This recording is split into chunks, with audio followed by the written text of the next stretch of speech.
Good morning, everybody, and welcome to the March session of the Disabilities and Conditions of Aging Network, which is mostly folks from Central Indiana, but we are certainly open to folks statewide.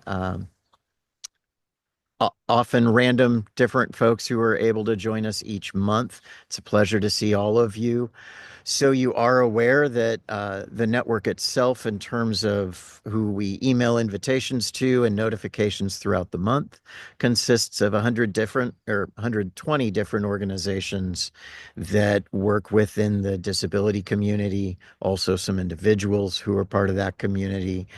And the intent of this network has always been to provide simply a monthly virtual table where we can come together and talk about what is impacting the disability community in Indiana, whether that is are issues coming from a national level or state or local, and the different activities going on within your different organizations that we as a community can help support, celebrate, and advocate when and where necessary.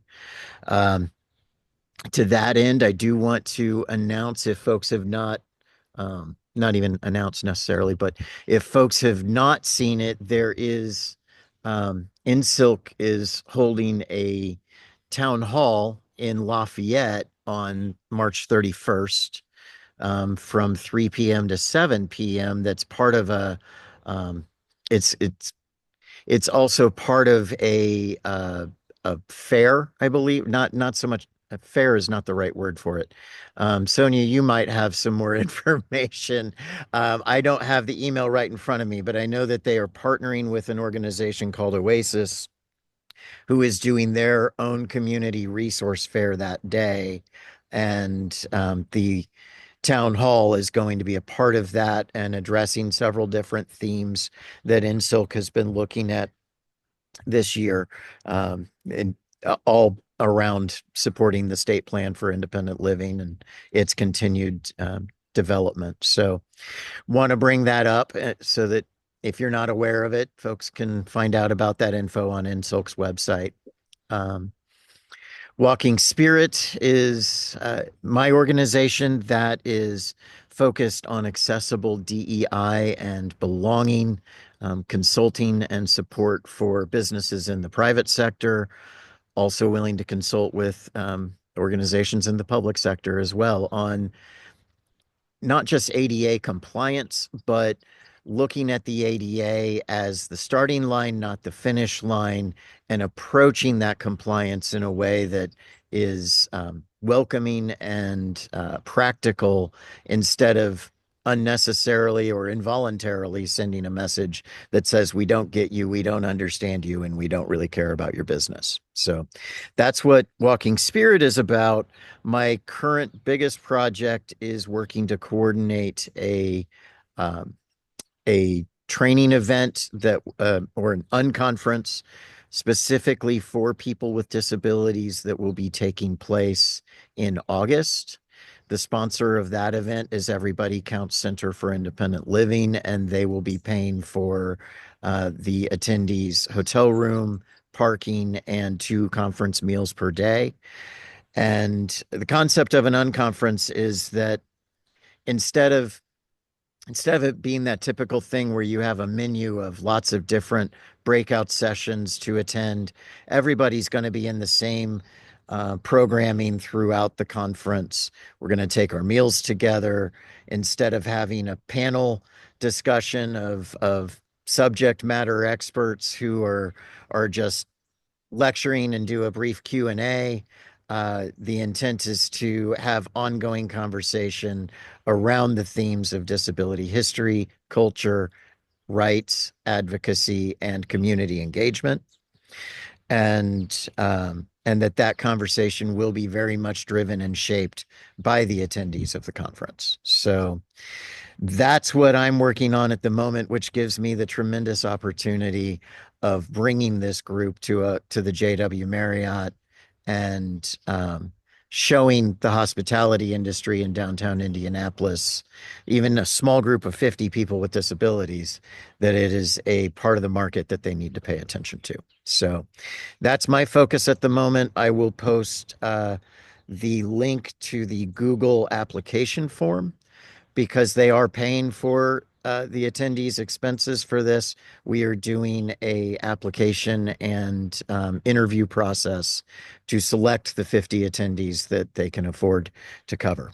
So that is where my work is focused at the moment. And I will share more about that as we go. I will also have the Facebook event posting link in the chat today as well. So that said, I do want to acknowledge that it's been a stressful year, and I think we have all felt that in one way or another. Last month we talked about what's going on, and I do want this to be a safe space where we can have that conversation.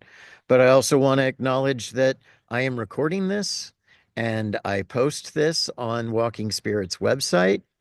And so keep that in mind. But I do want to simply bring up the fact that one, as I said at the beginning, I have been asked to write kind of an op-ed for ADA Watch to push out at a national level about everything that we've seen since day one of this administration and how it does impact the disability community. I just know enough to be dangerous. So that was kind of when you came in. If you came in before we started the meeting, we were talking about how if I'm going to do that, I need to approach that very clearly that I'm not an attorney. I'm an individual with a disability talking about what I've seen from executive orders that specifically state that diversity, equity, inclusion, and accessibility are discriminatory and illegal practices. Um, and to what we just saw this week with special education being moved into the Department of Health and Human Services, and what message does that send to the broader population about people with disabilities? And Um, and even over the weekend, myself, I was on Facebook having a conversation with somebody about Star Wars. And they disagreed with me enough to go onto my profile, learn about me, and make attacks against me in their comments, calling me Stumpy and calling me Peg Leg. This had nothing to do with a conversation about Star Wars. And that's not something that's happened to me until now. Not that I've never had anybody try to attack my disability in some way, but I've never had anybody in a totally unrelated conversation about a fan base and a franchise turn it into a disability focused attack. Um, and that I do believe is all driven by what I have felt like has been a constant attack on the disability community since Inauguration Day. Um, and that is now spilling beyond federal level executive order to public um, isolation and attack. And that concerns me tremendously. So I want that to be on the table, but again, this is recorded, and I don't want anybody to feel like they need to say or even participate in any kind of conversation that might jeopardize their role in any way. So um, just want that to be out there. That said, I'm going to get off my soapbox and please put your contact information in the chat. Please post any upcoming events, links, anything like that in the chat. I will send it out to folks after the meeting is done. And and that said, uh, I'm gonna also put in the chat if you have to go early so I can call on you before that. Um, And I'm going to call on Heather Wildrick Holman to go first today. Good morning. Heather Waldrick Coleman from Firefly Children and Family Alliance, Community Partners for Child Safety based in Marion County. There is a community partner program in all areas of the state. We are just really, really busy right now preparing for April. April is Child Abuse Awareness Month. Uh, we have obviously a strong focus on prevention initiatives. So we are going to have the Shine a Light on Monument Circle for the first 3 days of April. During the nighttime hours, there will be a beautiful display with messaging around power and prevention. And then we'll have the last few days of the month also with it there. And then we also are dyeing the canal blue for prevention awareness on April 25th at 11:30, and folks will hear from our executive director, Tina Clore, and they will also hear from Adam Krupp, the new state director of DCS. We are doing a pinwheel coloring raffle. So if anyone in Marion County, any child submits a copy or a digital, snapshot of that coloring sheet, they will get entered into a raffle, and we will do a raffle for family game night baskets. And then we're also just promoting, of course, the Pinwheel Gardens. We're kind of shifting away and trying to find ways to be more environmentally friendly with that. So we're encouraging folks to maybe show their spirit with our April 4th Wear Blue Day, planting the Pinwheel Gardens or blue flowers, different things like that. But if anybody is in Marion County and would want a Pinwheel Garden, definitely reach out and I could coordinate with you to make that happen. So I think those are some of my main updates. Thank you. And thank you for also reminding me to mention the fact that March, even though we are at the end of it, is um, Developmental Disabilities Awareness Month. Um, and this is the first year that I've noticed the emphasis on developmental put in front of that, although I know it really is where Disability Awareness Month began. And also that April will also be, well, I don't know. We're waiting to see if there will be a proclamation this year of April being National Limb Loss and Limb Difference Awareness Month, too. Um, Jeremy, now that you remind me, April is a busy month with lots of awareness. And so Yes. Firefly also does host the non-residential victim services, survivor services. And so it is also Sexual Assault Awareness Month as well. So we'll Yes. be doing some various initiatives recognizing sexual assault survivors as well. Thank you. Please send me stuff about that to share in posts and to help you Will publicize do. Yeah, about absolutely. any awareness going on within the month, whatever it may be. So, all right, Sonia, you mentioned that you're going to have to get going early. So, what do you got to share? Well, you already took the incel. Please I provide had more that down detail. to, oh, I mean, you really covered it all, Uh, except for that they will have an opportunity to hear from local policymakers, including the CEO of City Bus and the chief of police. There's going to be roundtable discussions and connecting with community resources. So that's just an extension of the INSIL town hall meeting in Lafayette.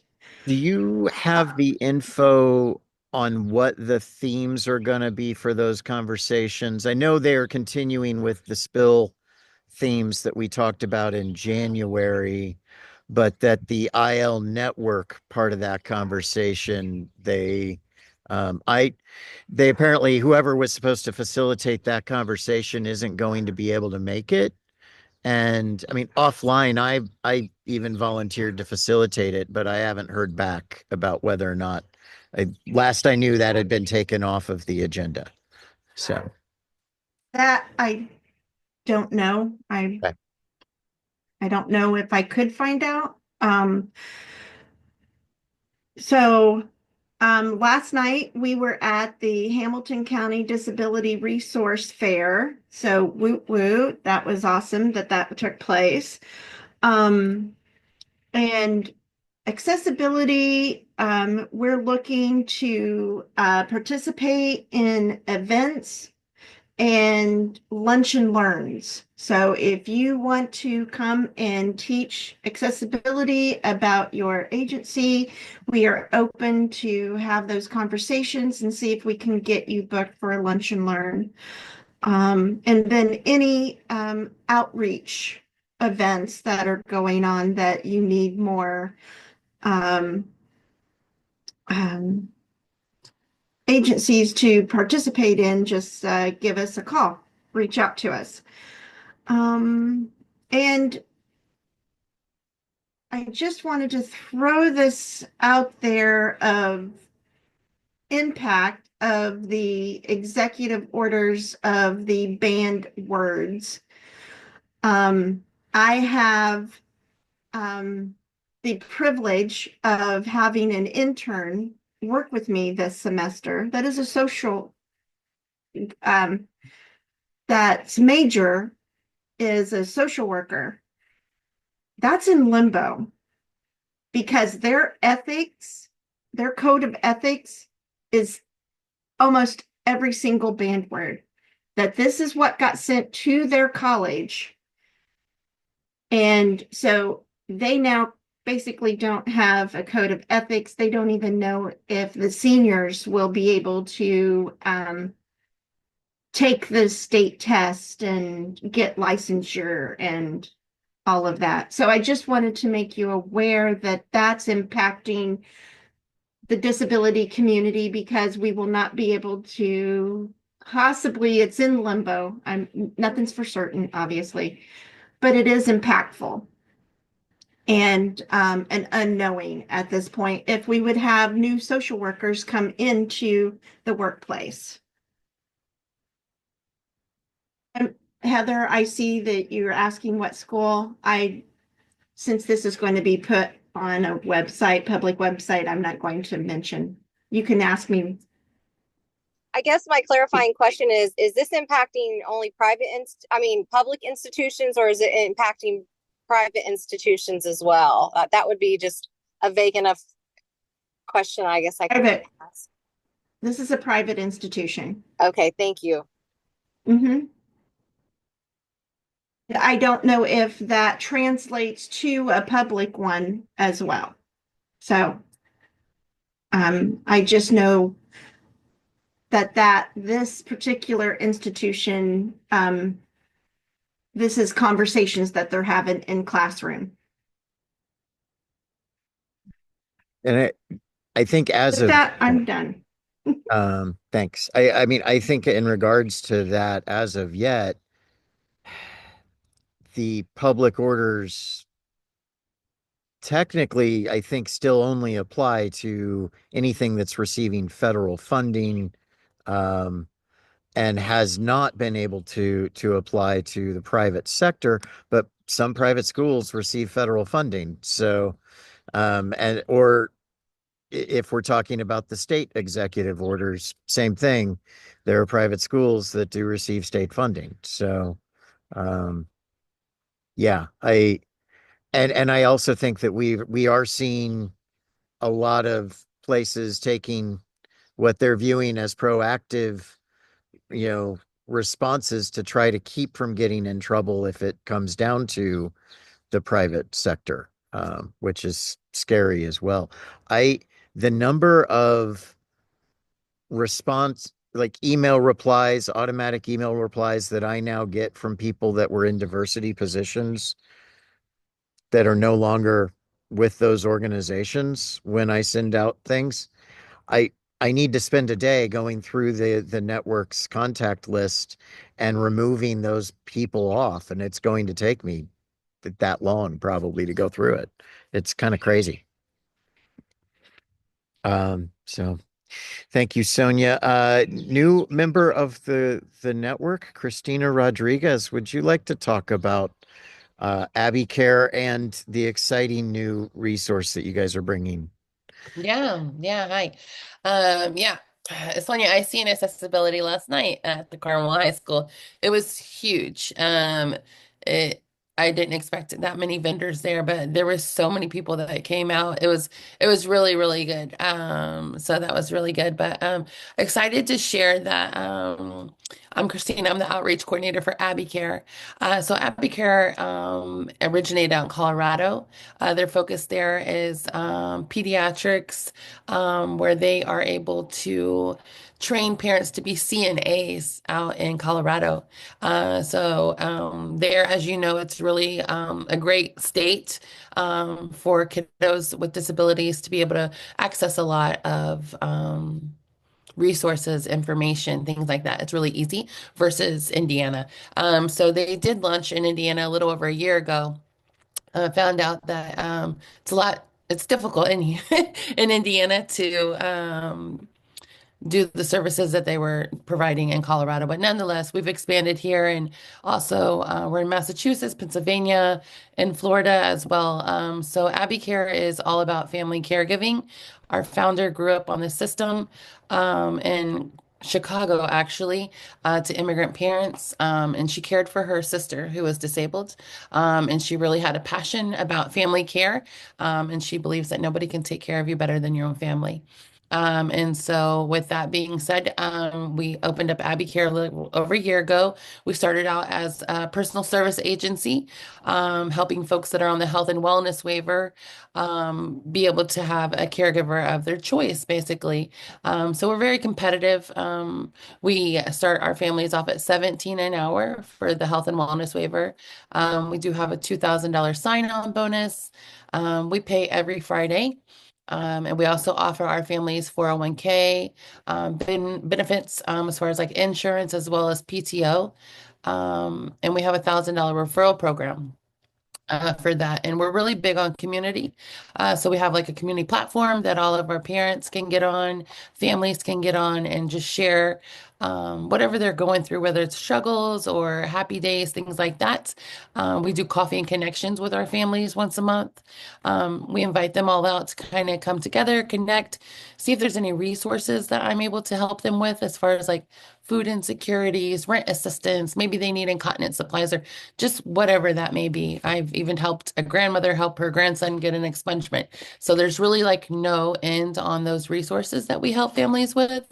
So I really love that. And then we also have events for our community partners.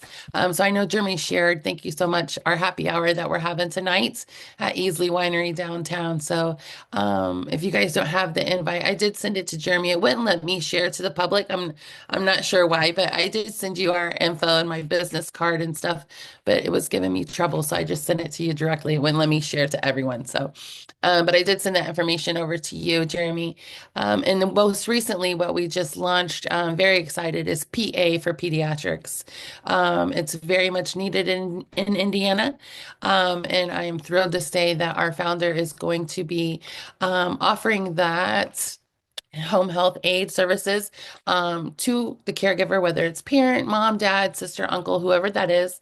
We will be training them to be home health aides. And Abbey Care is going to be taking the cost of that training and testing. We're the only company in Indiana that does that. A lot of other companies you have to kind of pay up front. They'll take it out of your check. You sign a contract. And our founder, Javi, was absolutely no way. She didn't want to put the parents through any more stress.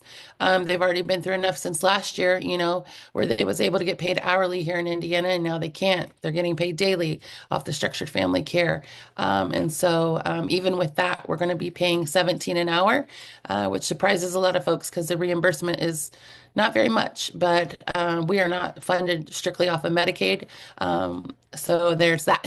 So she wants to make an impact with these families. So I'm very excited about that. So if you do have any kiddos or you have a mom that is wanting to be that home health aide, the kiddo just has to have a diagnosis and have Medicaid. So we don't even need a waiver in order for mom, dad, whoever to be that home health aide. So we are actively taking those referrals right now. Should anyone have a family in need, even if it's someone taking care of their spouse or their neighbor, whoever, feel free to send them over our way. We work very closely with all the case management companies. We have really good relationships with those folks. So able to get that transfer over on that assessment. Works out pretty seamless with us and our case managers that we have. But I'm always happy to answer any questions. Abby Care is very generous on sponsorships, and we love resource fairs, lunch and learns. I typically bring taco bars. We talk about Abby Care. So I like to bring taco bars, nacho bars, customize things. And of course, I'm always available for those resource fairs as well as lunch and learns. So if anybody has any questions, they're welcome to reach out to me directly. But I appreciate the opportunity just to share a little bit about Abbey Care. And if you guys have any families struggling with resources, and maybe you just don't know, we work really close with Firefly as well. So we're able to help those parents as well navigate and pivot different resources, whatever they may need. There's really no limit to what. Feel free to reach out. Thank you. Thank you. I do have a tendency to breeze past questions. So if anybody has questions that they want to ask, please jump in.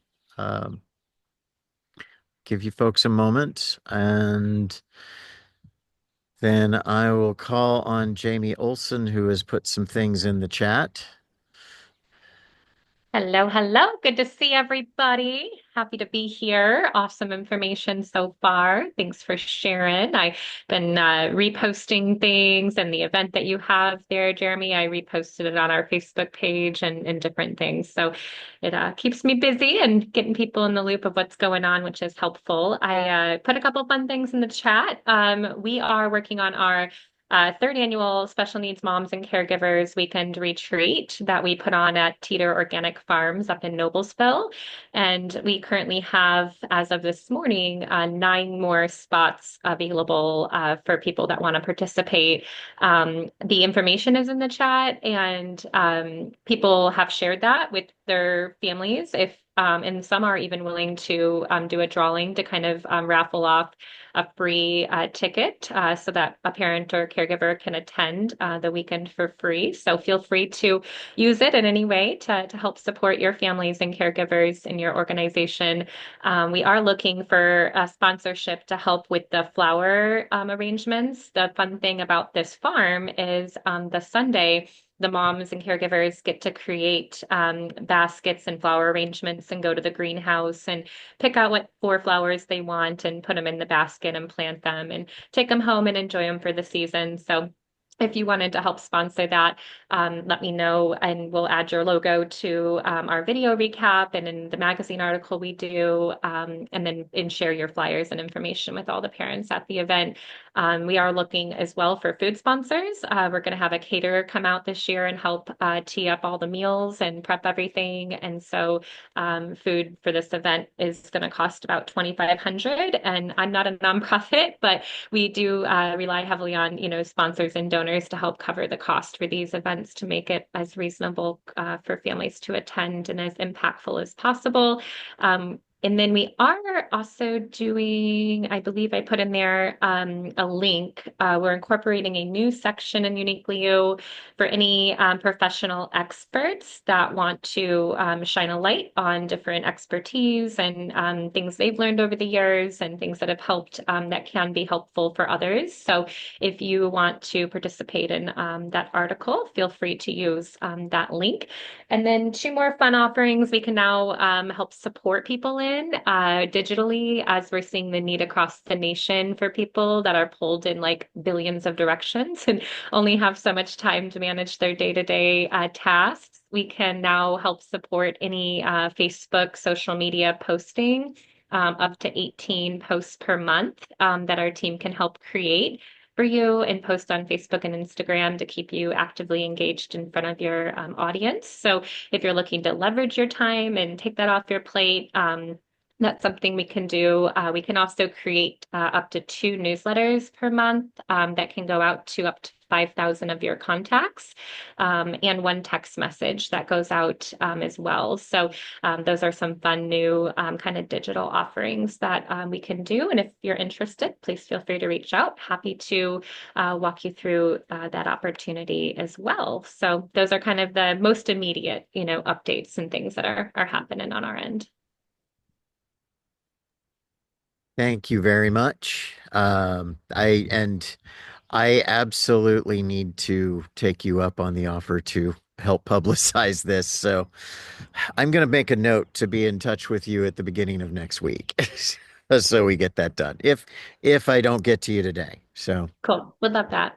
thank you. All right, going to another new face on the network meeting today. Matt Edwards, you want to jump in? Sure, thanks, Jeremy. I'm Matt Edwards. I'm an employment specialist with Bosma Enterprises here in Indianapolis. If you're not familiar with us, we are an organization, service provider, employer for people who are blind or visually impaired. So we operate out of two buildings on the northwest side of Indianapolis here. Um, Real quickly, a little bit about us. We are a federal contractor through the Ability One program. Yikes, right? Um, so we Our main line of business is to package, provide, sell surgical gloves to VA hospitals all throughout the country, and all that work is done by people who are blind or visually impaired. Probably the most unique thing about our company is 60% of it, about 110 employees are blind or visually impaired that work here. And you'll find them at all different departments everywhere, all the way up to our CEO. On my side of things, we have a 4 month rehabilitation for vision loss training program here that's open to anybody in the state that is new to vision loss. How is that applicable to any of us? Well, anybody can lose our sight at any time in our life. We do provide, again, a 4 month training program here. It is primarily funded through vocational rehabilitation. Um, anyway, people will come to us at our center here and learn assistive technology, orientation, mobility, all the activities of daily living in the home. Basically, we're going to teach you how to live your life and be independent again without vision. We hope all that training and everything prepares people for myself, who will help people go out and find jobs, get employed again, in that whole sort of thing. Our employment services, what I do is just open to Marion County and the 7 surrounding counties here. But our vision loss training program, again, is open to anybody in the state. We coordinate with a hotel here. So if you are from Evansville or South Bend, you can still come to us, and we got a hotel room for you. Again, Voc Rehab is generous in picking up the tab for all those services. Um, if I could promote real quick our Indie Disability Talent Showcase. Jeremy, Kendall, both partners of ours in this. What this is a monthly virtual and in-person at Accessibility. Thank you. Um, Monthly gathering for employers, for service providers, for job seekers to get together and network a little bit. Anything they want to talk about, kind of like we're doing here today. It's very similar format, but we've have some great employer partners, always looking for more, always looking for any service providers in the central Indiana area that may want to attend, and job seekers as well. We put a big focus on our job seekers there. Um, anyway, that is monthly on the third Thursday of every month at 1 o'clock. I'm going to put my information in the chat if you would like to get on our distribution list, start attending. You'll receive just a simple invite from me and also our meeting minutes each month for that. If you have any questions, I'd like to get involved with that. If you know job seekers with disabilities, have employment services at your own agency, we'd love to get you involved.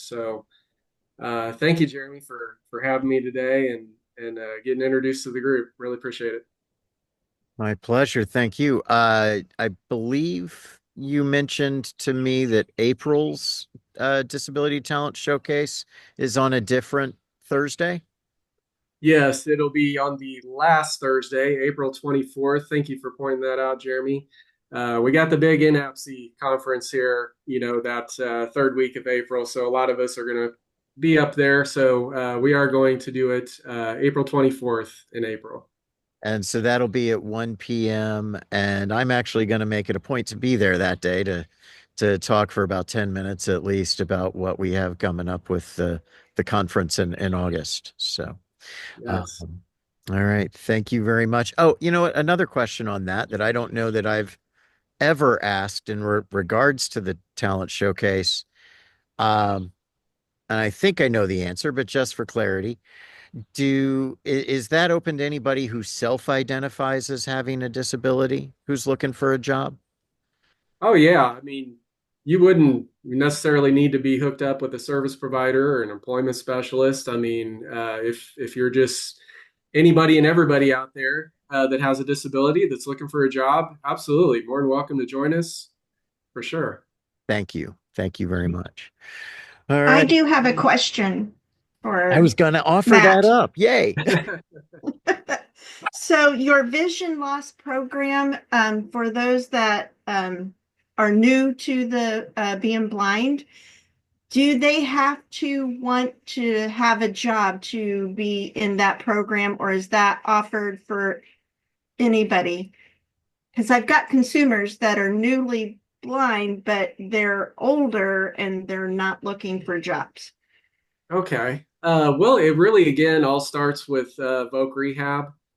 You, I mean, they could probably self-pay for this training, but most people go through Voc Rehab first. And I know, kind of like with Voc Rehab, you really have to have a goal of going back to work or going to school. But we also, I neglected this. We do have for older adults like an itinerant program where we have a couple teachers throughout the state that will go into the homes and they'll, teach. They'll come up with a teaching plan of what may be beneficial to somebody who may need some training in home. We operate off of 55 and older grants for that program and everything. So um, I would probably not be the one that would give you the best information on that, but I can point you in the right direction. If any of your older adults you think could use some training, but maybe more like in the home. Matt, is Marcia Egan still over that program? Or I know she took on some additional responsibilities, I think, when James left. So, Marcia's over every program. oh, Yes. that's what I thought. Okay. Yeah. All right. Yeah. So Those would be those additional responsibilities. Yeah. yeah. She'd be a great one to talk to about that program. Yeah. Okay. Fantastic. Thank you. And I also want to thank you again for being here because Bosma's voice has been missing from this monthly conversation for several months now, and very happy to have you with us. So, Absolutely. happy Absolutely. as always. I'm happy to have all of you with us. So, all right. Let's see. Allison Weimer, would you like to talk about what's going on with the Governor's Council? Hi. Hey. Sorry. I had it on mute and the videos off. Yes, I would. And of course, as soon as I turned my video on, my dogs decided to start huffing. Hi, everybody. I'm Allison Weimer. I am from the Governor's Council for People with Disabilities. I apologize for my appearance today. I was in the hospital for a couple of days. I just got out. I have a headache from hell. So I apologize. And I came out with a fun heart monitor. So that is my experience right now. So anyways, the GCPD has been really busy We had our summit at the beginning of March, which was really successful. We had a lot of people show up. I know I saw some of you there. And if I didn't see you there, we really missed you. We had some really great speakers. We had an awesome panel discussion with both some self-advocates and parents of self-advocates. So that was pretty great. We had just the most amazing speakers. We had a keynote speaker, Dr. Catherine Betts, speak at our dinner, and she was fantastic. Just it was a really great summit. So I'm really hoping that we're able to do that again in coming years. We also have just wrapped up our snack chats for March Developmental Disability Awareness Month.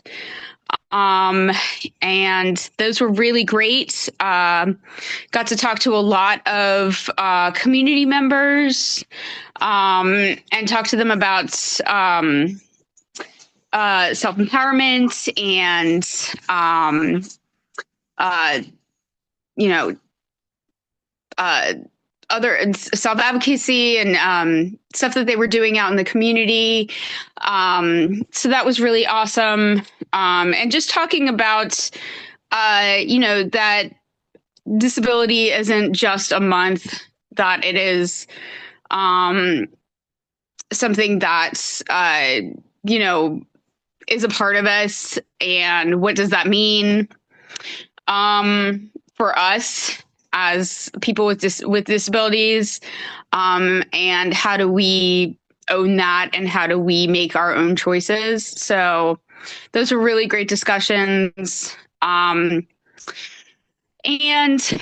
we are gearing up for some council and community efforts where we're going to be going out into the community and discussing what is the Developmental Disabilities Act. Oh, thank you. Thank you, Jamie. I appreciate that. I know I look like a hot mess right now, so I really appreciate that. I will get better though, and I am feeling a lot better. It's just part of, this whole journey, which has been a really interesting one.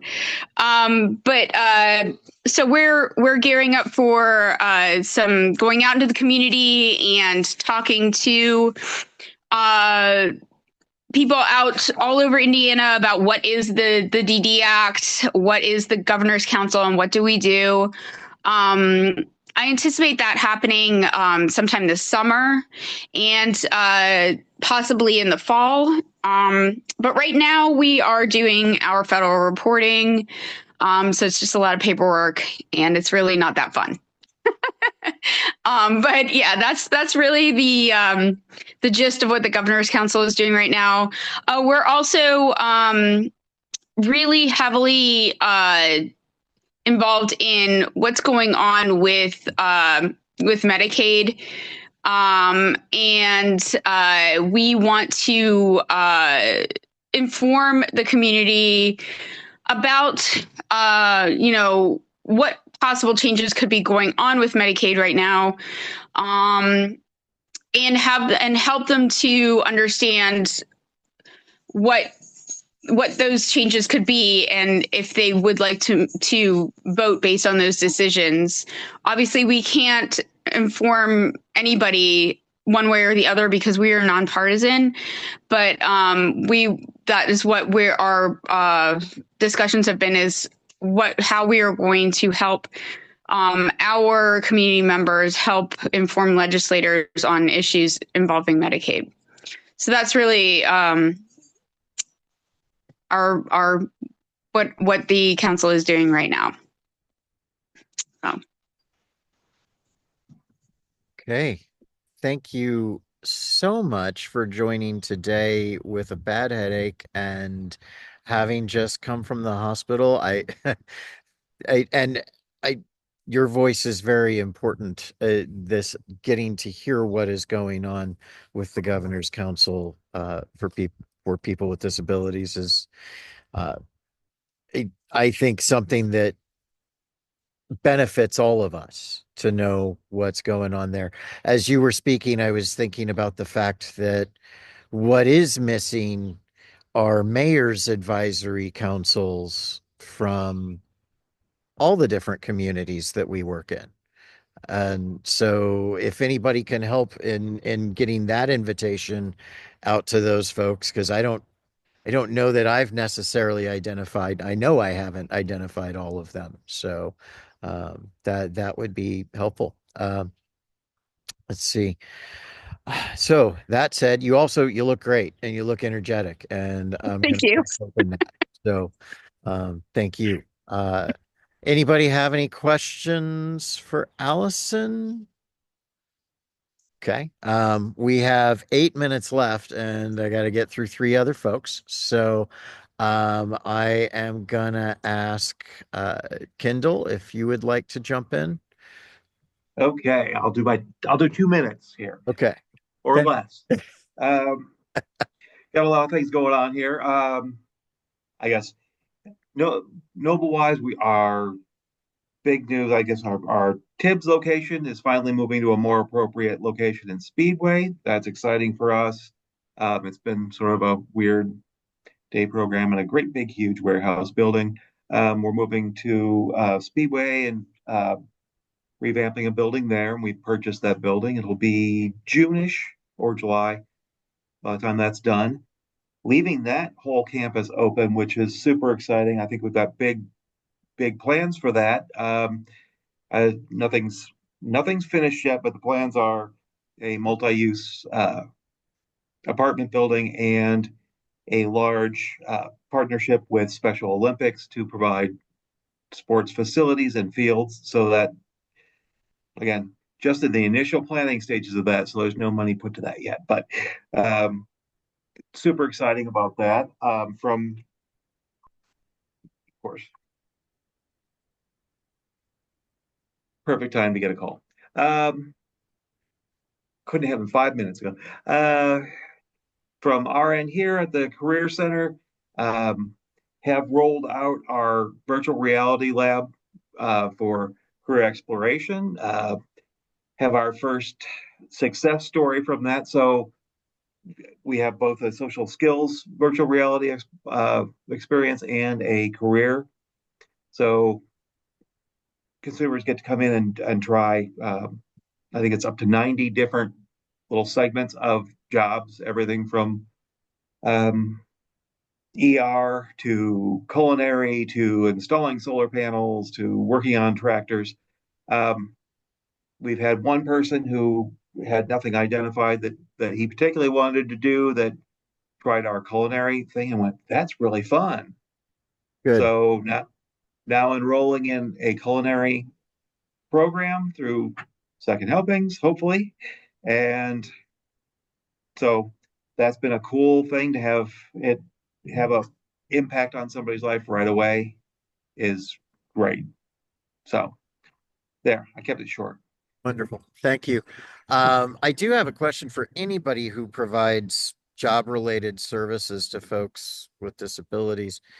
Um, if it would be good to know whether you also work with folks who either have felonies on their records or have potential or pending cases related to felonies. Because I do know a few folks with disabilities who have found themselves in that situation, and it becomes very challenging to find work. So, But we definitely do. okay, good to know. Um, However, as you said, it is more challenging to Yeah.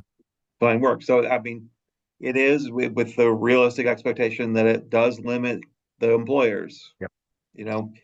there are those that are friendly and those that absolutely are not. Right. Thank you. Yeah.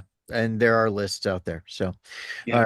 all right. Without going down that rabbit hole, I'm going to call on another new name, I believe, which would be Brittany Stacy.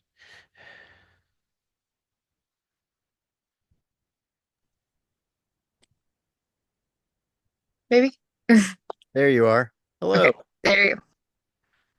Hello. So I am currently a senior at Indiana University. I am actually the intern with Hampton County Health Department. So I'm going for health education. So right now we are educating about CPR, first bleed, kind of going in the community about STD, STIs, safe sex practices, female breast exams, and then we'll split the males kind of to tell them how we'll split the woman and the men. So our educator for women will go with the self breast exam, and then Jim, our other educator, will go with the men on that side. Okay. So that's all I have for me. Thank you. It's a pleasure to have you here. You are absolutely welcome. And please feel free to join us next month as well. All right. So, Thank you. yeah, absolutely. Chalicia Howard, how are you? What would you like to share with us? Hi, good morning. I just wanted to share, I didn't have any new developmental updates or anything like that, but with you saying what you said about employers, we do have our life coaches that if someone did have care source, we have life coaches and a reentry program, and we have over 150 employer partners across the state. And so just and the about half of those are second chance employers. And so with that being said, if the people that you are working with have care source, feel free to push them in my direction, because our life coaches can definitely work along with them. And aside from that, obviously we like to be a well of resources. So we're not just gonna keep the list hidden of employer partners that we Sure. have. So we can still get together on that and share that information. But yeah, we have a large team of life coaches and an employment team and everything as well. So, Matt, you'll probably get an email from me in the near future as well. But yeah, so if you need any assistance or just feedback or follow up from my end with that, reach out to me. Wonderful. Thank you. All right. Well, we have 2 minutes left.